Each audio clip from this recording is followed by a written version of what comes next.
Well, hello, everyone. Welcome. Very Hello, good. everyone, and welcome. I probably should lower my voice since I am in a public place. Alberta. I am coming to you from the Minute Suite in Concourse B at the Atlanta airport. I'm on a long layover on my way from Sioux Falls, South Dakota, back home to Jacksonville, Florida. And on my left, and who knows where he is in your screen, we have Jeff Tobe, who is joining us from his home. Yeah, he's drinking now. Well, not drinking, but he's taking something to drink, and from Pittsburgh.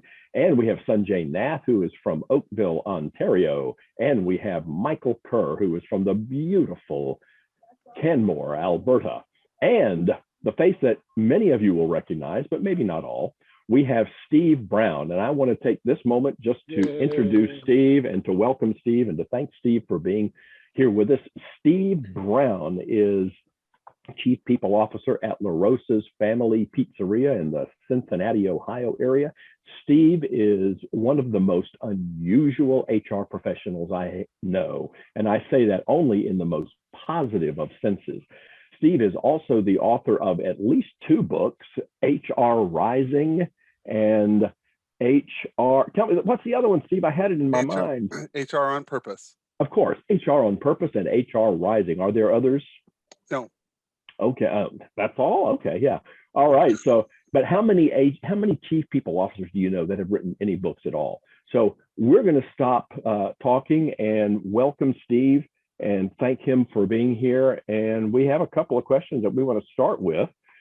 And so the first one, Steve, again, just welcome and thank you for being here with us today. Can I just say and that somebody has heard about you, Steve, all the way in Edmonton?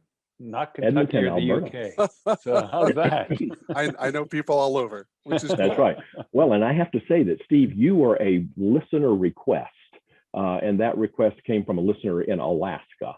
So, yeah, you just, and that's even farther north than Canada for the most part. But, Steve, the thing is, this has been like the weirdest year ever in anybody's HR career. And one of the things that you talk about, and when we want to hear from you today, is you've said rather than, because everybody's talking about returning to the traditional workplace, and you've said rather than focusing on a return, let's talk about a reset. And so the question I have for you is, what are the things that we need to reset in the world of work, and what do we need to avoid returning to? I think reset is a much healthier way to move forward, because the assumption is returning is everything was good when we were in those situations in the past. And we found that that's not the case in a lot of ways. So in order to reset, and we're doing this, by the way, this isn't just some theory. We're doing this as a company. The reason we're doing it is my boss, the COO, passed away 3 days before Christmas. And unexpectedly, not related to COVID, just passed away. And the family, we're a family company, said, hey, you know what? We have a chance to do this differently. He was great with it. He was with us for 45 years. So he brought all this institutional knowledge with him, and now it's gone within a day. So instead of saying, well, so what did he did? And let's rebuild, let's go back to what we did. We're resetting. And I'll give you a quick example. We're not replacing him. So one of the things they did prior to his death was they made me the chief people officer, and we elevated the vice president of finance, the chief financial officer, because we said, we want to continue to be a people first company. So who's in charge of people? Well, that's Steve. So that's a really bold move to move forward. I don't have the most tenure here. I don't have the most experience. I did not grow up through the pizzerias like 90% of our people did. So this was a giant move for us. When I looked at return, a lot of things is I want to go back to what wasn't working so I'm comfortable. And that's just, it's backward thinking, and companies fall into the trap way too often. The other piece I just found out recently is return. Most of our conversations are white collar based. I'll just be honest. So when we say remote work, well, my frontline workers who've been making pizza are never been remote, won't be remote, can't be remote. Frontline workers in healthcare, frontline workers in professional services, like the police and the firemen and all that kind of stuff. It's amazing we keep saying, well, return to work and everybody's remote. It's not true at all. But all of the conversations around workplace environments are based on one subset of employees, primarily white collar. I'd rather reset and say communication should be about work, Yeah. whatever environment you're in. So if it's a blue collar position, wonderful. If it's a mix, both great. If it's hybrid, if it's white collar, move it forward. We're making a lot of assumptions and broad generalizations. So another big reset we're doing is no more big launches. Everything is incremental. This is not new. It's just that people don't practice it. So instead of saying, now we're coming back to work, and here's this, my favorite one was, Steve, what's your remote work policy? And I challenged instantly. I challenged in the sense that, so if I'm working from home, I can get fired for that? And they said, well, no. I said, in my book, a policy is you can get fired for a policy. Yeah. A procedure, you really can't. Technical thing. I said, but semantics and words matter. So they go, well, how do you measure everything? And are they on camera? And do you log in when they're on? And do you track all this stuff? I said, here's our practice. Hey, we'd like you to do your job. And they go, what? I go, yep, do your job. Yeah, well, what if they do the laundry? Oh, okay. What if they go out to eat? Well, a friend of mine who's an HR tech provider in the UK was trying to meet a new client. And the client said, well, if I'm not watching them on camera and I'm not logging in and monitoring when they come on and off the computer, how do I know that they're working? And her challenge was, how did you know they were working before? Yeah. So that's a great return question. How do you know? You don't know. Yeah. Now that things have changed, we think everything was, now we're going back to constricting and confining, and that's never worked, ever. So it's time to just throw it all out and start over. Steve, did you say? Sorry. Sorry. I'm just gonna say, I love the idea that what you said was, what stuck with me was, I don't have the longest tenure, but I was the right person for the job. Obviously, you don't work for government, as a lot of our listeners do, right? But what an amazing concept. I mean, as simple as that, I call it wiring in the company. Who's the best person? It doesn't matter how long they've been there. So I love that. I just wanted to reiterate that. Great. If I can jump in and just, I again, what I love what you're talking about. You're more interested in outcomes than process. Do your job. Do your job. Yeah. So what? So you do your laundry. Okay, do your laundry and get your job done. All the power to you. Right. What I want to ask you is, how is this different? Because, again, something you pointed out, which is a burning question I had, was delivering pizzas or making pizzas is very different. You cannot do it remotely, unless we have the robots and someone has a really nice remote control joystick thing. How do you think it's different from a typical, an insurance company or a group of lawyers versus a restaurant, or more practical, hands-on?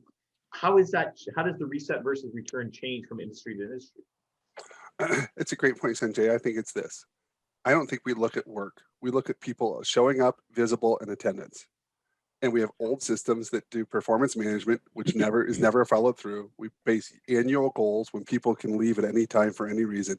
All of our systems are set up as maintaining and confining. I think a reset is, what expectations do you have in your role in your white collar job? How are you performing to those expectations? Do you have the expectations you have from me, and do I have them from you? Not one-sided. Most organizations are, I work for Sanjay and he tells me what he wants, or she tells me what he wants. And then you go, okay, then that's my job.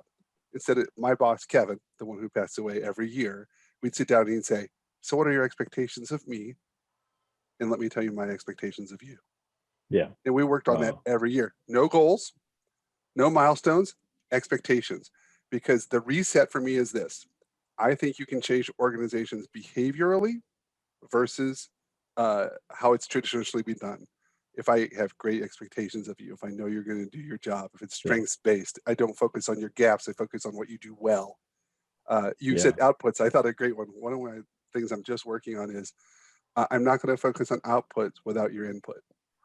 I like that. So I want to hear how you're doing. So Michael, tell me where you think. It doesn't mean I'm going to do what you say, but if I just keep dumping on you, all you are is a receptacle. That's not a performer. I want people to perform and thrive and move us organizationally forward in every role. Yeah. So if it's a white collar role, how are you moving us forward? If it's a blue collar role, how are you moving us forward? Because if you're not, we're not looking at how to bring out the best in who you are. 2 points. I love what I'm hearing here, Steve, but 2 points. The four of us have worked from home for, I don't know, 20 something years, so working from home was no big deal. And I remember, and we talk about laundry, I remember somebody specifically saying to me when I announced that I was going to go from my rented office to working from home, they said, won't you be tempted to like go up and do the laundry? To which my wife responded, this man has never been tempted to do laundry in his life. I don't expect it to start now. And she was right. But the other thing is, when we talk about policy, and I've had people say something about, our work from home policy. And it occurred to me, 25 years from now, when you retire and they have the great big, retirement party for the chief people officer at such and such a company, nobody is going to say, oh, we sure are going to miss him. He had the greatest work from home policy of anybody. Right. They're going to say, we're sure going to miss him because he created an environment where people could work and, sure. and have a great experience and do great work. Mm-hmm. So I love your point about that. So, Steve, a question in the chat box. How do you judge achievement without goals? I see that thing. Here's fun. I am a non-linear person. Okay. He is. I can attest to that. Yeah. And let me give you a real world example though, Stephen. Okay. Our company had a goal of having curbside pickup for 3 years. We did market research. We heard from our customers. We did all the things you're supposed to do corporately. And we had great data and input that said, we really want to have the experience be less frictioned and more timely. I don't want to get out of my car. I want you to bring my food to my car. And we had a giant meeting offsite. Everybody goes, this is the best thing. 3 years. Then this little pandemic hit.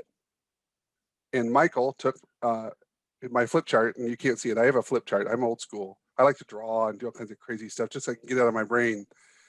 He takes the flip chart. He goes down to one of our pizzerias, puts the flip chart on the table, and he was hot. He says, I am so freaking tired of this. We need to change this today. Literally. That goal that had been set up 3 years ago, which was attainable, would have driven revenue, all kinds of positive things, which we chose not to do because we let work get in the way, which is a reality. Our circumstances changed. We had curbside pickup the next day. Yeah. Now, here we are positioned as a pizzeria to be able to provide food through a pandemic, and we didn't even know it. So my challenge to him was this, to get back to your point. I said, isn't it cool, Michael, that we came together for a crisis? Why don't we come together all the time for performance? Yeah. Wow. And companies miss this. They go, oh, shoot, we're on fire. That's the only reason we have a job. So let's have 7 goals to take care of the fire. Instead of saying, I expect you to perform. How can we move forward?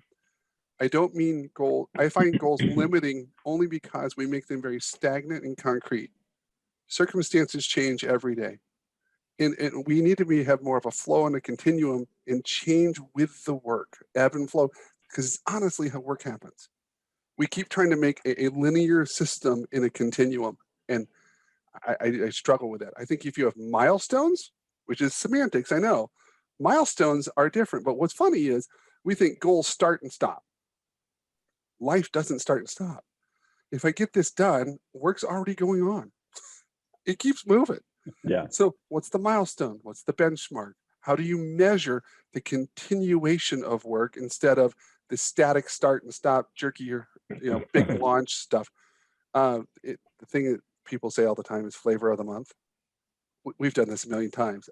Who remembers total quality? Self-directed work teams. ISO 9001, 02, 07, whatever. Phenomenal work, life-changing, work-changing things. And now they're part of our fabric. But we made them these giant things. I'm tired of doing that. I want work to happen every day. Yeah. I do find it odd that a pizza person, though, would be against a flavor of a month. we have incredible flavors, Michael. A little off-brand to me, Steve. Hey, one thought and a question for you, Steve. When I hear you talk about semantics and not going back, not thinking about the return, and you just talking about this kind of constant change that businesses are facing, I think one of the messages we all need to embrace, especially when we talk about the normal, right? Going back to the old normal, is that there never was a normal and there never will be a normal. And that's what I think you're sort of saying, is it not? It is. It is. It's funny. When I talk about semantics, I really understand, and there's tons of literature out there about the power of words. And no matter if I said the word red, all 5 of us would have a different interpretation of that one word. So instead of saying, let's return to something that we think was good, we only remember the good, which is funny. If you talk to someone who's older, and I am older now, you know, when I went to high school, Richard, you mean? yes, but like when I was older, when I was in high school, all this stuff happened. Not one bad thing is brought up. Only good things, which is a blessing. There's nothing wrong with that. So when we say return to normal, we want to return to those things that we liked, but they were never clearly defined.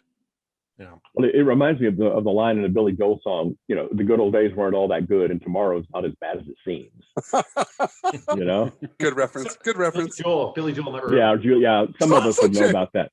Let me get to a question if I can. That was we do allow. I didn't get to my question though. Oh, I thought you asked a question. No, I said if you were listening, I said I have a comment and then a question. And you asked him a question. Wow. My God, you people! See what I have to work with here, Steve? It's brutal.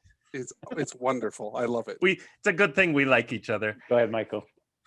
Now I forgot. No, I didn't forget my question.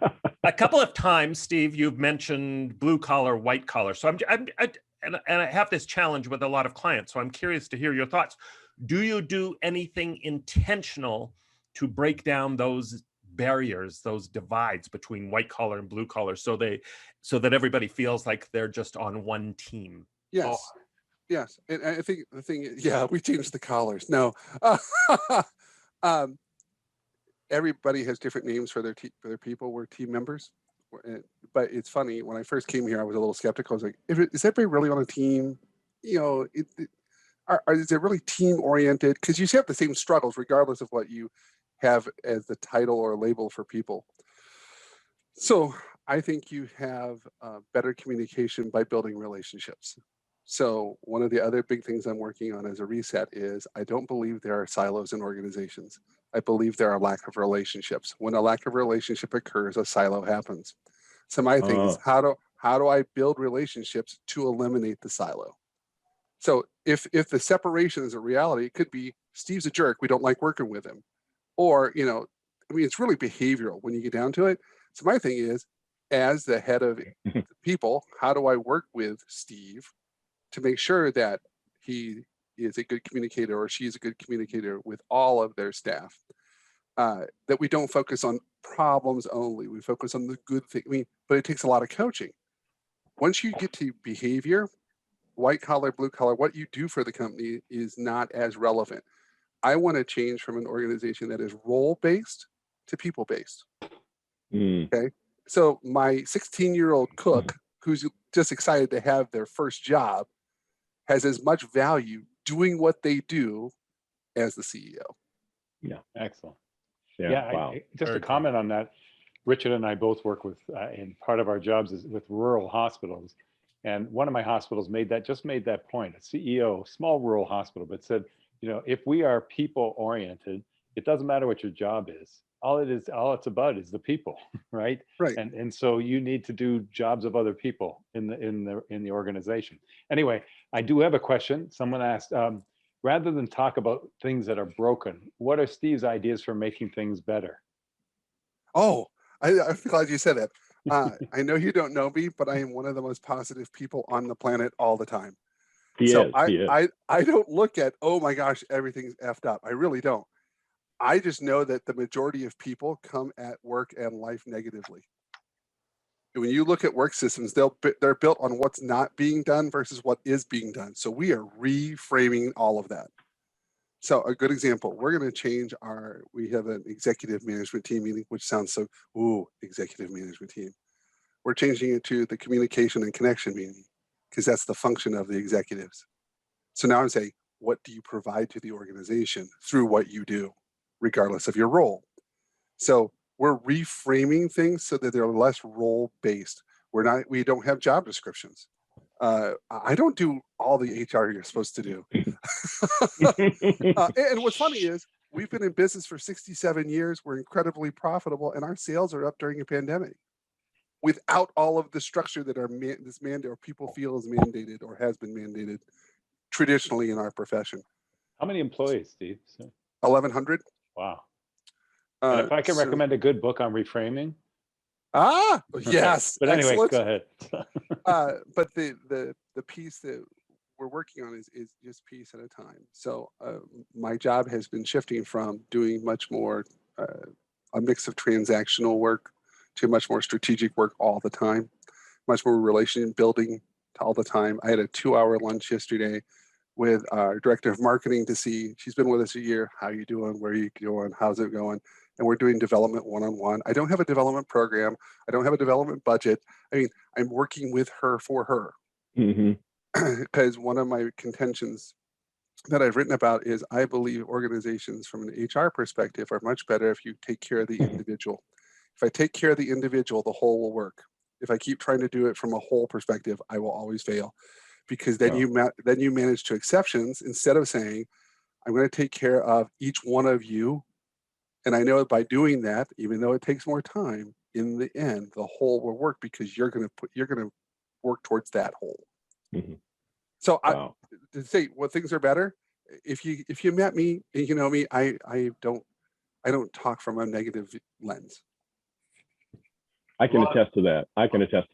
A lot of what I'm hearing you say in different forms is this idea of being proactive rather than reactive. Correct. Let's set the table. I mean, obviously the reactive strategies will happen when they happen, like little minor pandemic thing comes. We deal with that, but let's not focus and burn our resources on the what ifs. Right. What if this goes wrong? But let's go, hey, this is going right. How do we embrace this and move it forward? Very quick question, more logistically than anything else. You said your 3-year strategy of curbside pickup, you implemented in one day. When was that? Like, how far into the pandemic was that? I'm curious. March the what? It was, I want to say mid-March was when the first regulations of lockdown started to happen, March 30th. Yeah, wow.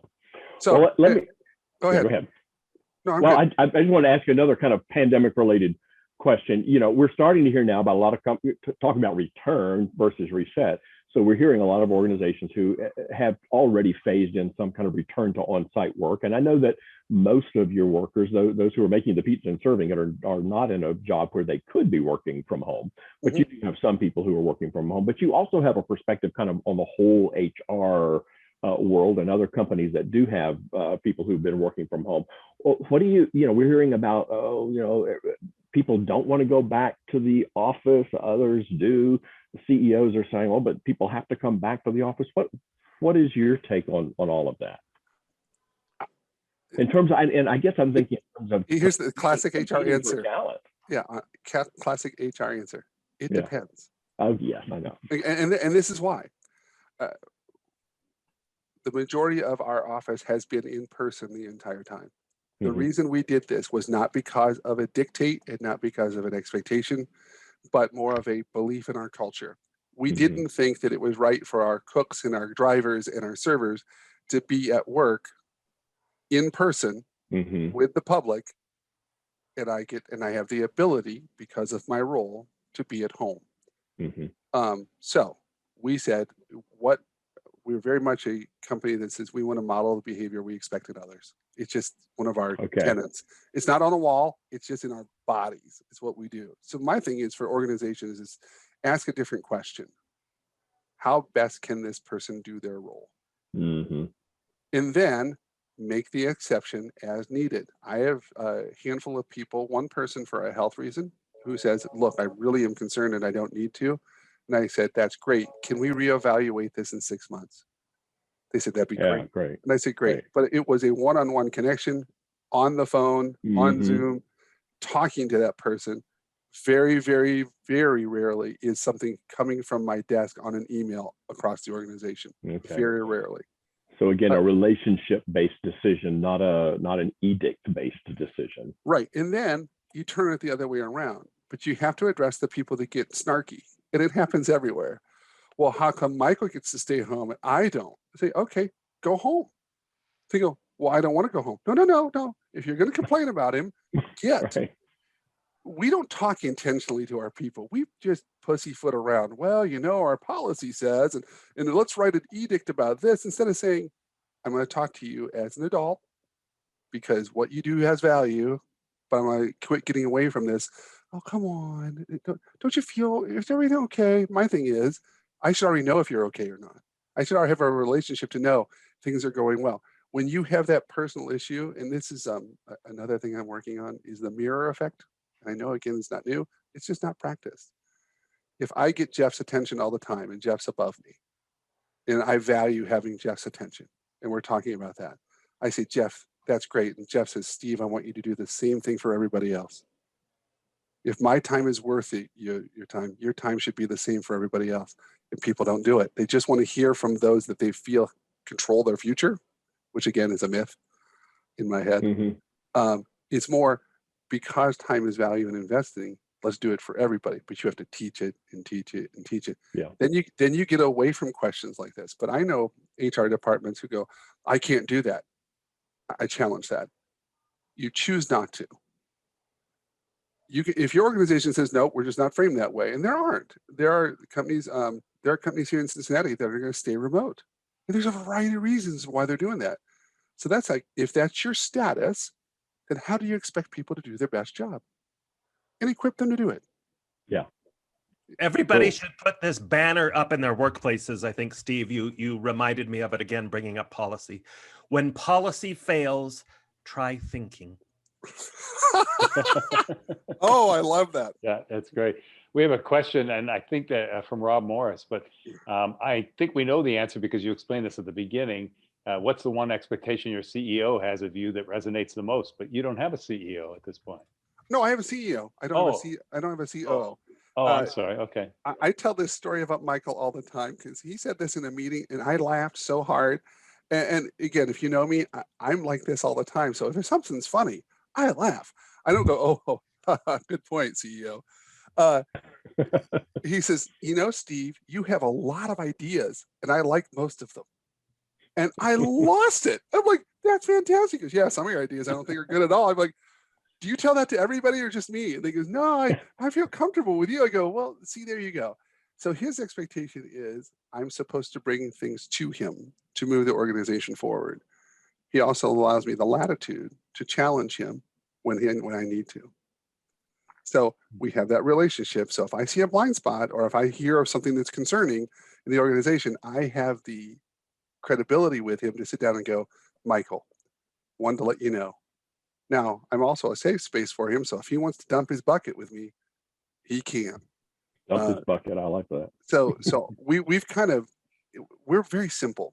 It was funny, in one of my presentations, I found this quote. Martin Scorsese said, simple is hard. Yep.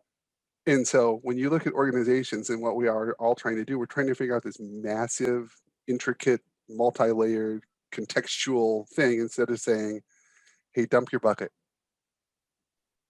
Yep. That's a lot better than, bitch, grouse, whatever you would say. Just, hey, dump your bucket. And it's safe. Yeah. So we're doing those types of things throughout the organization. How would you address this question from Lisa? Is it Daub or Daub? How do you ensure relationships are built when team members are working separately? So if you can personalize that, Steve, how did you keep your relationships going while you were working out of your guest bedroom? I make my time every day. My to-do list says is this: talk to people. That's my job. And so part of my role, and I don't expect this from everybody, okay? This is my approach. I check in with everybody all the time because I don't do the pass by shotgun. Hey, how you doing? How you doing? How you doing? I don't. I'm how you doing? And I stay there. So if I haven't heard from you in a while, the lunch I had with the marketing director, she's been remote almost the entire time of the pandemic and is killing it in her job. And I said, hey, we felt safe. We went to a place and had lunch. I said, I don't know you well enough. You've been here for a year. This is not good. We need to work on this right now. Yeah. And I had the lunch scheduled and canceled it and canceled it and canceled it. And she reached out and said, I thought we were getting together. So it's more the expectation of they know they have at least one person in the organization. And when people say, I can't do this, we're too big, or I can't do this, we're too remote. Again, it's a choice. If you put time to say, people are worth my time, I will schedule that to make sure I check in with everybody. Do you find it helps, Steve, if you at least do one of these? What's up? How you doing? Good day. How you doing? Yeah, because it's funny, Michael. It's funny. We don't want to. We really don't care. That's the sad part. We go, so how are you doing, Michael? And if you don't say something other than good, we're like, oh God, now I got to talk to him. And if it was positive, it's like, hey, things are going great. I go in my head, well, I'm having it tough right now. It's tough at home with my wife. I really don't want to talk to you because I got to get to my email, which is far more important. So I'll go, hey, Michael, so I can get out of there instead of saying, hey, Michael, what you say matters to me. Let's see what's going on. Yeah, don't ask Sanjay how he's doing. Yeah. I'm going to read this from Frederick if I can. Steve, we have a dedicated, some by edict, band of employees that have been there every day. We send others home to reduce the risks. Now we'd like those we send home to ease back in. And the folks who have been there are getting impatient and beginning to reinforce an us versus them feeling. Do you have any thoughts around reducing that tension? Yes. There's a great book out there, not written by me, called The Question Behind the Question. Yeah. It's an older book, but it says the only two things you're allowed to ask are what and how. So instead of asking why, which is where we always go, why isn't Steve back at work? I'm at work. And it gets it instantly negative and instantly defensive. You say, hey, Steve, what's keeping you from coming back to work? How can we make that happen? Hey, for those that are standing at work, what's keeping you from connecting for the people who are remote? How can we make that better? You can't reduce tension without talking to people. We talk about people all day. We talk to people rarely. So we complain about Jeff to Richard, but we don't go to Jeff and say, hey, Jeff, I understand there's some tension between us. Actually, we complain about Jeff a lot. That's kind of right, yeah. But I think those types of conversations feel, we in our mind, we think there's going to be just the world-ending conversations, and actually they're the richest there are. And you'll find out things you never knew. One of the people in my payroll manager, who's a great systems person, she had this thing come up with her kids, and now get this, hey, my kids are graduating 8th grade, I'm going to turn in PTO. And I was out of town. And I said, hey, Julie, your family comes first. I really don't care if you turn in the form. Take care of your family first. And she goes, that's great. I said, and I remember when Sean and Claire were born, and how cool is it they're graduating? We celebrated this thing, this life event. Yeah. Now, she's still turning in the PTO form because she's a great systems person. But we focused on how to work through our personal relationship to make sure that it had value instead of focusing on the tension. My wife works at a place where she and her boss are the only in-person people. And in June, there's an edict that came out that everybody has to come back to work, and HR is losing their mind because people who have been remote for 15 months are now saying, why? Tell me why. Give me reasons. And the company can't respond because it's systems thinking instead of people thinking. Yeah, and I think that's going to have a huge impact on the ability to recruit talent. Because, if you say, well, you have to do this, and somebody says, no, I don't think I do have to do this. Right. Then what are we going to do? I want to jump in and play devil's advocate for a minute. And that is, if I have a marketing budget and I spend $1 million a month and I do it for 10 years, and then all of a sudden financial constraints and I stop marketing, 3, 5, 6 months later, I'm still seeing the effects of the previous marketing dollars. And so there is a lag in there. And so, whereas I believe there is a different dynamic when people are in person versus remote. And I think there are certain synergies that cannot be replicated. They can be, what's the word I'm looking for? Imitated, but not to the same degree as some of this other stuff. So when someone says, we're only going remote, I don't like the extremes either way. Either you have to be in person or we're doing it all online. I think you need a healthy mix of both. And being open-minded enough to go, I know that this isn't the right way. Like, I can't remember who has the line, but it's one of my favorite lines. It said every physical representation of the universe we've ever come up with has proven to be wrong. What makes us so sure we're right now, right? Our universe, the world, all that stuff, the earth is flat. So I'll tell you right now, the 100% remote is wrong. In this moment, it's right, but give it 6 months, give it 6 years, and we're going to be going, well, this system sucks too. So, but Sanjay, listen. So, and as I'm with you 100%. Here's the thing: if people in the workforce are saying, but I want to work remote, and the CEO or Sanjay or whoever says, no, but we want you in the office, I think the one saying we want you in the office is going to have to make the case to the person who thinks that working from home is great. So 100%. Convince me that coming back into the office is going to be better for me and for the organization. And it may be, but I don't know that everybody's done a great job of convincing people of that. Yeah, I totally. That's a good point. Because I said so, it's not a good reason. Right, Yeah. right. Yeah. I think, but again, we're more concerned about the landing place. Look what we're looking at. Yeah. Are you available? Yeah. Are you approachable? Are you accessible? Yeah. How are you accessible? Those are things we don't ask anybody. We go, right. So are you going to be logged in at 8? Yeah. Well, you guys are in Canada on a different time zone than me. I mean, come on, stop it. It's just got to stop. Well, I had an example a few months ago. I was talking with the CEO who said, well, when we start coming back to the office, if you're not committed enough to the company to come back to the office, then I think when we get ready to pass out promotions, I'm not sure you're going to be on the list. And I said, well, that's certainly your decision to make. I said, I just feel like I need to ask you to think about this. Is where someone chooses to do their work, is that the best filter to put on the process of finding people who can help our organization grow? It may be, but it's not necessarily. I feel like we mentioned this line last every other Wednesday, but it was, if you trusted your people enough to hire them, trust them to do the work where and how they want to. Yeah. Outcomes, not process. Outcomes, not process. I've never heard that before, Michael, so it's new to me. Wow. Hey, Steve, so one real quick thing. Oh, no, go ahead. So one more question. Stephen Rayfield, a past guest host, asked, and I'm going to put in the words pre-pandemic, I assume he means, but how often are you out actually, how much time do you spend in the field creating relationships? Oh, 30 to 40% of my day. Oh, okay. So like every day.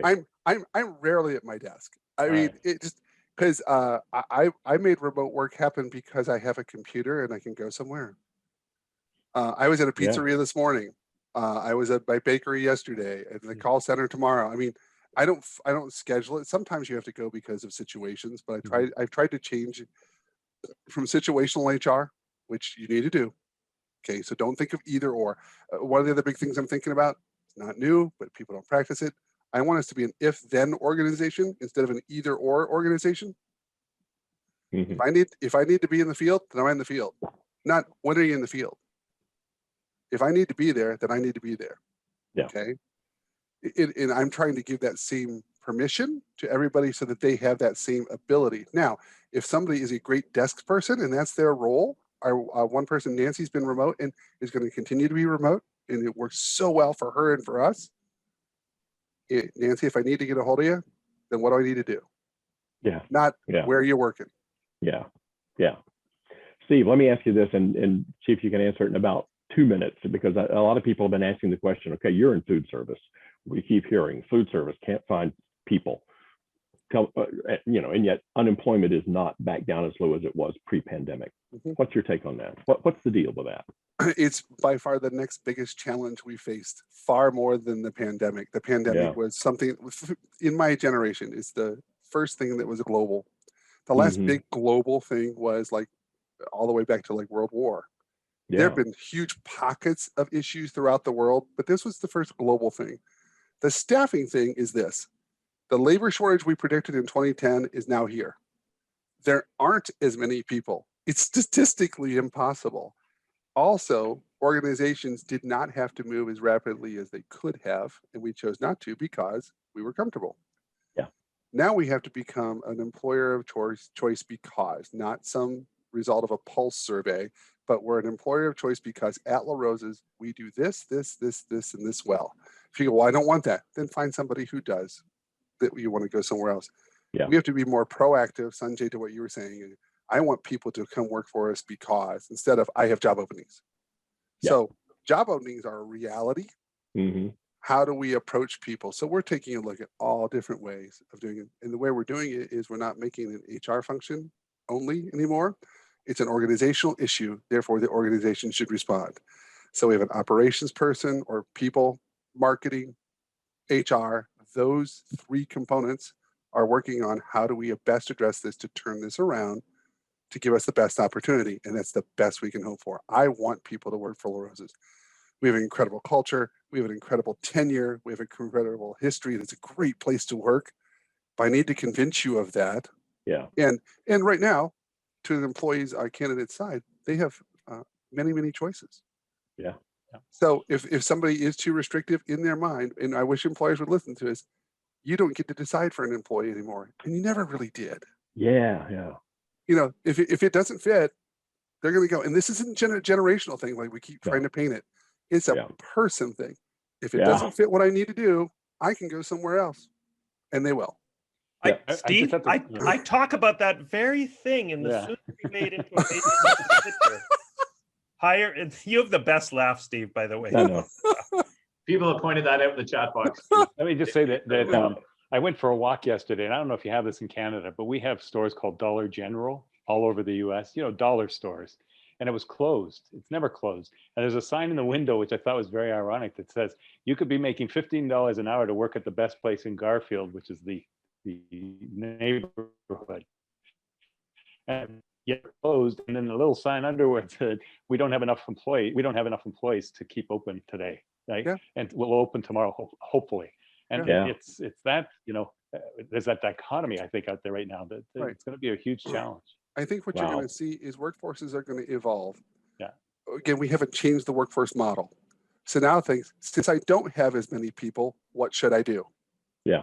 Yeah. We keep going, I need to have more people. No. What's the best way to do what we do to get the great output, to have the best experience, Now what should work look like? If HR people can't think strategically that way, they're just missing an opportunity, and you're just gonna be a job wreck person the rest of your life. Wow. Yeah. Oh, we have another question we didn't get to. But, real fast, and we have 3 minutes. I've got to ask Steve one more thing. Well, go ahead, Dan. Go. No, I want to answer the one from Carol. Carol. Quit thinking of terms of HR versus this versus people operations versus culture and all this kind of stuff. You can't be called people operations if you don't operationalize what you do. Yeah. If you only maintain in a transactional, then you are going to be a transactional function. I think HR, people operations, whatever you want to call it, needs to be integrated throughout the organization. Here's my rule. If your department has people, it has HR. So integrate what you do instead of being somebody people go to. They don't go to me, I go to them. Great. Go ahead, Richard. Steve, I can't let you get away without asking you this question. People who know you know that you are into all things 70s, tie-dye and psychedelic and lava lamps. In 30 seconds, tell us what that's all about. I need 30 days. I need things to keep me calm. And to keep me calm, I have a bunch of stimulus around me. And I know that sounds very different. I have my new metallic lava lamp right there. Lava lamp, yeah. I have 5 lava lamps going on all the time. I have music playing on my iPod, legit iPod. What's an iPod? What's an iPod, Jeff? But my thing is this. I've always been a person who brought themselves to work as they are. Yeah. So this is what I'm into. I love tie-dye. I love lava lamps. I love llamas. I have rock. This is a giant rock poster of all the rock history, rock and roll people. Yeah. And we go, well, my office isn't like that. I say, quit it. It shouldn't be. It should be who you are. Yeah. But you can't say keep bringing your whole self to work unless it fits this box. Who's your favorite 70s band? Quickly. Led Zeppelin. All right, great. Well, Steve, this has been an absolute delight. This has been a delight. Jeff, what can you say as we sign off here? I'm very excited. First of all, June the 9th is our next every other Wednesday. June the 2nd, is our next every other Wednesday. Okay. June 2nd for the recording. And you too, by the way, can become a guest host with us, as you've seen in the past. All you got to do is email me. My email address is right there, jeff@jefftobe.com. Email me. Tell me that you're interested. We'll get you on the schedule. We'd love to have you. And let me just say that our next program, our next show, I decided, Sanjay, in 45 minutes, is going to be about agility, and I think that's what we've been talking about, the ability to turn on a dime. So how do we create a more agile culture is what the next show is going to be about. I hope you'll join us on June the 2nd. And big thank you to Steve. Steve, awesome, absolutely. So thank you so much for that. Thank you. Back anytime. This has been great. Steve Browne from LaRosa's Pizza in Cincinnati, and the author of everyone. HR on Purpose and HR Rising. Rising. Okay. Thanks, what's everyone. your favorite pizza? What's your favorite pizza before we go? LaRosa's. There is no Favorite type, favorite flavor, type. Flavor of the month. Come on. Pepperoni. Oh, There you go. Okay. how boring. See you every other Wednesday. Bye. See you guys. Bye, everyone. Thank you. Be safe out there.